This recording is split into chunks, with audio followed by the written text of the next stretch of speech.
Les vraies voix Sud Radio, ça fait du clic sur les réseaux sociaux. Et ça suscite en plus pas mal de commentaires sur les réseaux. Ça divise la NUPES. C'est le possible retour d'Adrien Quatennens à l'Assemblée nationale. Félix. Oui, déjà depuis 2 mois, le député LFI du Nord est en retrait de son mandat après avoir reconnu notamment une gifle portée à son épouse sur fond de séparation difficile.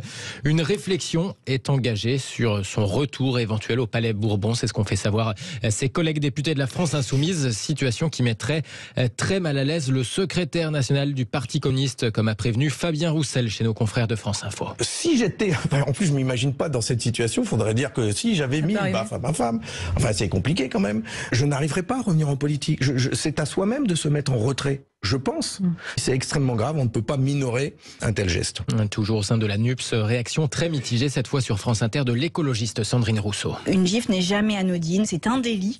Il faut prendre conscience de l'importance qu'a ce premier geste. J'ai envie de dire à Adrien Quatennens que c'est à lui de prouver aux femmes, notamment aux femmes battues, que son retour en politique pourrait servir ce combat-là. Et même au sein de la Macronie, le sujet semble provoquer un certain malaise. Le discours varie beaucoup, vous allez l'entendre. Dans l'ordre, je vous laisse écouter Olivier Véran, porte-parole du gouvernement sur BFM, Yaël Braun-Pivet, présidente de l'Assemblée nationale sur Radio J, puis Gabriel Attal, ministre des Comptes publics sur LCI. Je suis très mal à l'aise. Très mal à l'aise. Est-ce que je suis gêné à l'idée qu'un député de la République ait pu mettre une gifle, violenter sa conjointe ? La réponse, elle est évidemment oui. Est-ce qu'il me revient à moi, ministre de la République, de décider à sa place s'il doit rester député ou s'il doit rester dans son groupe politique ? Non. Il faudra, le jour venu, en tirer les conséquences si il était condamné par la justice, ce qui n'est absolument pas le cas aujourd'hui. Donc aujourd'hui, rien ne l'empêche de revenir siéger sur les bancs de l'Assemblée nationale. Je suis extrêmement respectueuse de nos institutions et du droit et j'en appelle à ce respect de tous. C'est une question de signal politique qui est souhaité dans un contexte où il a reconnu un certain nombre de faits. Voilà, Gabriel Attal beaucoup plus mitigé que Yaël Braun-Pivet, vous l'entendez. Côté réseaux sociaux, en tout cas, s'affrontent les hashtags. Un bon retour Quatennens avec, par exemple, Manolo Gomez qui écrit « Adrien Quatennens manque au combat de la NUPES. S'il a été victime d'une odieuse cabale médiatico-politique, c'est justement parce qu'il est redouté par nos adversaires. Sa compétence, sa prestance et sa répartie en font un poids lourd politique. Ravi de son retour. » Au contraire, d'autres tweets avec le hashtag Quatennens démission. Oriane Dupuis du parti de gauche Génération écrit par exemple « La question n'est pas est-il brillant ou non ? La question c'est est-ce qu'il a commis, qu'il a reconnu des violences conjugales pour lesquelles une plainte a été déposée contre lui. S'il avait été macroniste, vous auriez exigé sa démission », lance cette militante Génération. Et ça fait débat, effectivement, Félix Mathieu. Philippe Bilger. Alors, j'ai toujours défendu Adrien Quatennens, entendons-nous, pas son acte, hein. Il a giflé, mais dans l'échelle des violences, mon Dieu, il y a pire. Hein. Alors, il y a des hypocrites. Bien sûr qu'il a le droit de revenir. J'ajoute que c'est un débat qui le concerne d'abord lui-même, dans l'entretien qu'on doit avoir avec soi sur l'éthique. Est-ce que je me sens prêt à revenir ? Est-ce que c'est de l'indécence ou non si je reviens ?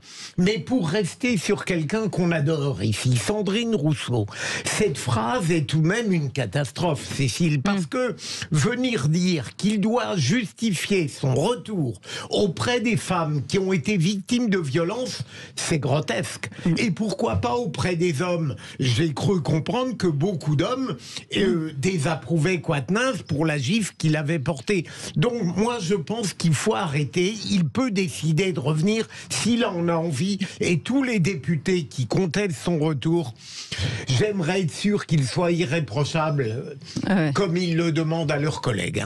Nadir Kaya. Non, mais c'est toujours pareil. Vous avez effectivement des politiques qui sont toujours là à donner des leçons, à se mettre à la place des uns et des autres pour pouvoir se prétendre meilleurs ou angéliques dans leur démarche du quotidien.